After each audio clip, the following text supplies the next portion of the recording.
Welcome to the channel. For those of you that don't know me, my name is Chris, and today I'm going to be teaching you about the D major triad in 3 positions and how to convert it into a minor, sus2, or sus4. So this is all about understanding what a triad is, the intervals in it, and how to identify where the third is so that you can convert it to other chords. So with that being said, let's get right into it. We're starting here with a D major. And I just want to demonstrate what we're going to be doing. So D major turns into sus4.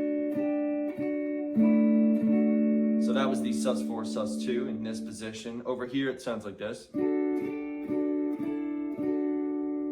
And then up here in this E shape, that's the A shape bar chord for D, right? In this position here, where we have this bar chord. And we can also do it up an octave, so I will show you that because it does change from the open, obviously. So this is a very useful thing to know, and it's really helpful to understand how to identify the intervals in a triad. Let's talk about the breakdown of D major, right? So we have the D major open chord, and we're not going to focus on these lower 3 strings. We're just going to isolate your top 3 strings, right? Your treble strings. So we're starting here. We have the notes A, D, and F sharp. So the 5th of the chord is on the bottom, right? The triad has the root, 3rd, and 5th, the major triad. So we have the 5th on the bottom.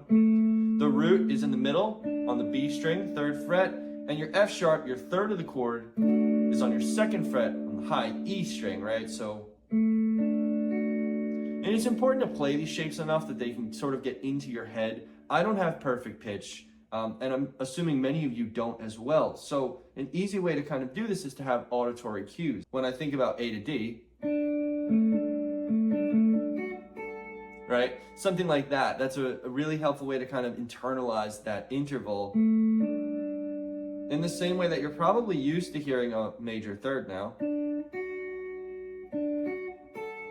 as it goes right up the triad. Those are arpeggios that are super useful to know when you're going up the D chord.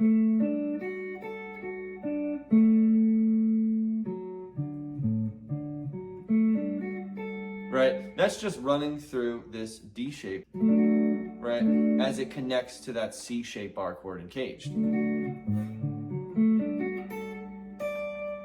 Those are helpful arpeggios to know. A lot of you may not know that yet, and that's perfectly okay. You definitely will get there as you continue to study the guitar and learn other songs and pieces of music. It's helpful just to kind of work across the fretboard and kind of see the notes a little bit better. So let's talk about altering the 3rd to become a 4th. Well, when we're playing this D chord, the sus4 is added by just using the pinky. Remember, the 3rd of the chord is on the high E string. So by adding the pinky, we add the 4th. That's the 4th scale degree of D major. 1, 2, 3, 4, right? Now let's go to the sus2. So what we're gonna do here, the 2nd scale degree of D major, is the note E, which would be like the 5th fret on the B string, or the open high E. So that's very simple. It's a D chord without the middle finger. Of course, you can add in the D bass note.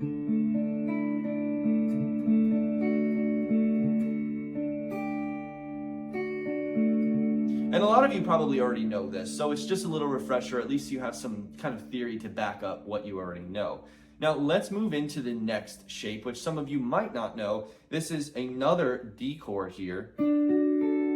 7th fret on the G and B, and the 5th fret on the high E. That's a D major chord. In this case, we're in root position, so that would be D, F sharp, A on top. A little bit easier to hear that as opposed to this as a major chord, because this is like if you sat down at the piano and you skipped over the keys, right? Over one other, right? D, F sharp, A. So we have the 3rd on the B string now. So if we want to go to the 4th is a half step away from the 3rd. What I mean by that is just 1 fret. So if it's 7th fret on the B, we're going to go to the 8th fret on the B. And this is a nice open sound, the sus4. And it has a nice strong resolution back to the major. If you want to go to the sus2, well, that's a whole step away in the other direction down. So the 7th fret goes to the 5th fret, which requires a 1st finger bar on the first 2 strings.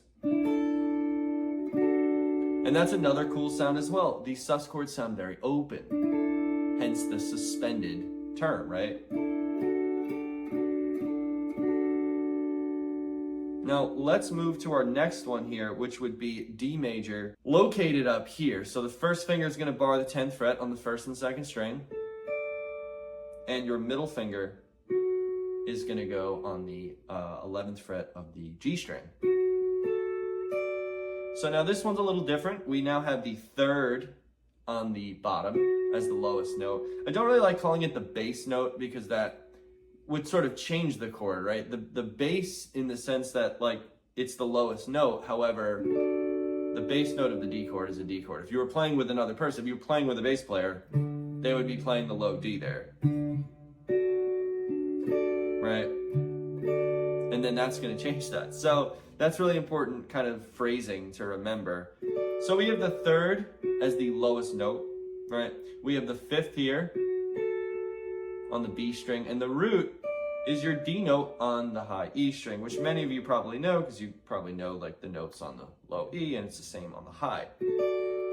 So with that being said, if our third is the lowest note, then to create the sus4, we have to go a half step up like we did previously. So the middle finger is going to go to the 12th fret of the G string. Right, and again, you have that really strong resolution.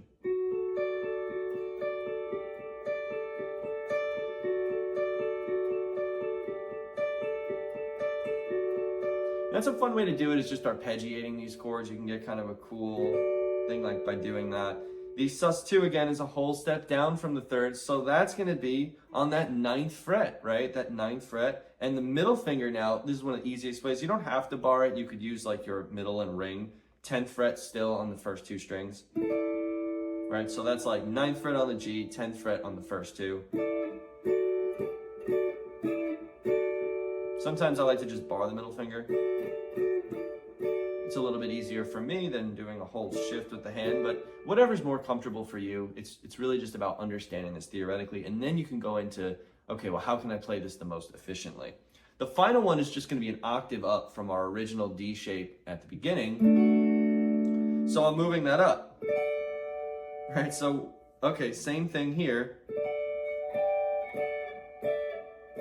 The only difference with this shape, we have our regular D shape, and I can add the pinky to the 15th fret, just as I did previously.